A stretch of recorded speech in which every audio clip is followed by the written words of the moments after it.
안녕하세요, 갈티입니다. 앞에 보고 계시는 것은 냉이입니다. 냉이. 오늘은 냉이에 대해서 한번 말씀드릴게요. 냉이는 봄의 인삼으로 불리는 두해살이 풀입니다. 비교적 저온에서도 잘 자라는 내한성이 강한 식물로 들판이나 밭에 심지 않아도 희한하게도 자생하는 식물입니다. 여기에 보이는 이 녀석도 제가 따로 심은 게 아닙니다. 씨를 뿌리거나 모종을 심은 건 아닙니다. 밭을 돌아다니 보면 한두 평씩 나 있어요. 보통 10에서 15cm 남짓 자라고 꽃은 4월에서 6월 중에 피는데요. 매우 작은 꽃이 긴 대롱에 잔뜩 달린 모양입니다. 잎은 민들레같이 톱니 모양이 빙 둘러서 나고 열매는 6월에서 7월쯤에 열린답니다. 가을에 싹이 터서 로제트 상태로 겨울을 나고요. 겨울 끝자락에서 초봄에 자라는데 이 무렵에 냉이를 캐러 가는 사람이 많답니다. 그리고 로제트라고 말씀드렸는데요. 로제트라는 것은 짧은 줄기에 다수의 잎이 밀집해 전체적으로 둥근 형상을 갖고 있는 식물의 잎 형태의 뜻을 말합니다. 쉽게 말해서 잎이 동그랗게 배열되어 있는 것을 말한답니다. 보시면 동그랗게 이렇게 동그랗게 배열되어 있죠. 이것을 로제트라고 합니다.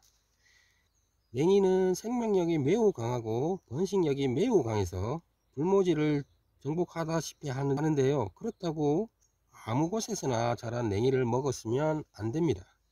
환경오염이 심한 곳에서도 잘 자랐기 때문에 중금속을 많이 머금었을 가능성이 있기 때문입니다.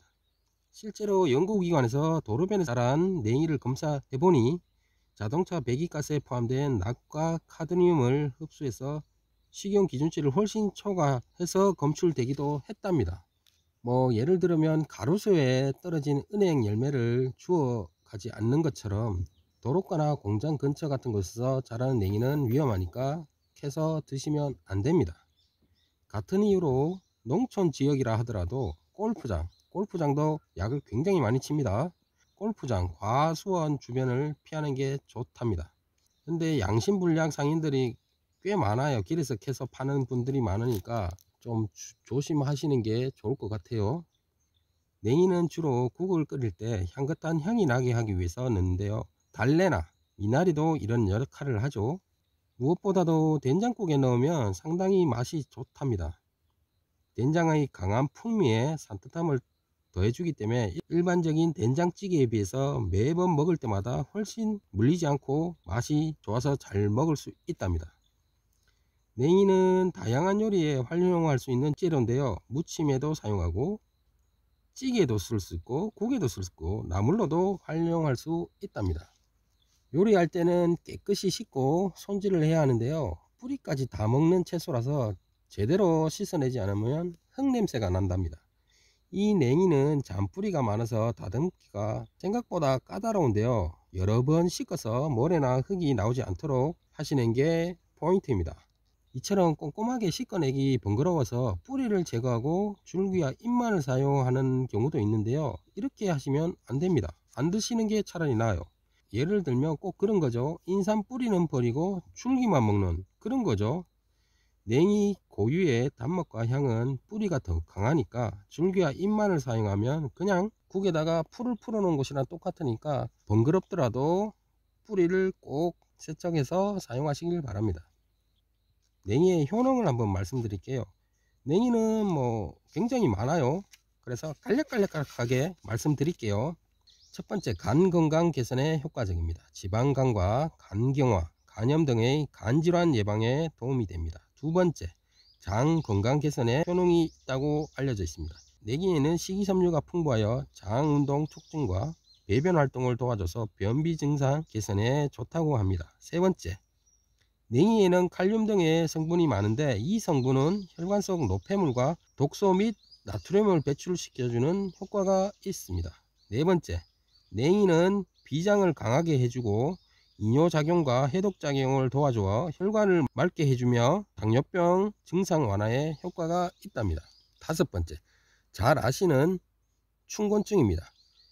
냉이에는 각종 비타민과 무기질이 풍부하고 신진대사를 도와주기 때문에 몸이 나른해지는 춘곤증에 좋다고 합니다. 여섯 번째, 냉이는 예로부터 월경과다, 산후출혈 등 여성에게 좋은 효과가 있다고 알려져 있습니다. 일곱 번째, 냉이의 망간 성분은 혈액 응고 작용이 있기 때문에 각종 출혈성 질환이나 여성의 산후출혈을 막는 데 도움이 됩니다. 여덟 번째, 냉이는 로놉신의 형성을 촉진해주고 시력을 보여주며 눈의 피로를 풀어주는 효과가 있답니다. 이렇게 굉장히 효과가 많죠. 하지만 모든 식물이 그렇듯이 효능이 있으면 부작용도 따르기 마련입니다. 네, 부작용도 한번 말씀드릴게요. 냉이는 크게 부작용은 없는데요, 많이 먹어도 부작용이 잘 나타나지는 않습니다. 하지만 어느 식품이든 그러하듯 과다 복용은 복통과 설사의 부작용을 일으킬 수 있으니까 주의하셔야 됩니다. 그리고 냉이 성질은 따뜻한 성질을 가지고 있어서 몸에 열이 많은 사람은 가급적 섭취를 줄이시는 게 좋답니다. 또한 냉이는 칼슘이 풍부하게 들어있기 때문에 결석이 있는 분들 칼슘 섭취가 안 줄기 때문에 주의하셔야 됩니다. 저는 냉이를 굉장히 좋아하고 즐기는 편인데요, 특히 냉이와 물을 채 썰어 넣고 들깨 깊이를 넣는 국과 된장국에 넣어 향긋하게 먹는 것을 좋아하는데요, 굳이 봄을 가리지 않고요, 지금 이 시기에 나는 냉이도 의외로 향긋하고 입맛에 맞아 보이는 족족 캔답니다. 이 녀석도 곧 케일 운명이랍니다. 한 뿌리를 캐봤어요. 빈 뿌리가 있고 나머지 옆에 잔뿌리가 좀 있답니다. 네, 오늘은 우리 주위에 많이 보이는 냉이에 대해서 간략하게 한번 설명드렸고요. 오늘도 즐겁고 힘찬 하루 되시길 바랍니다. 감사합니다. 갈티였습니다.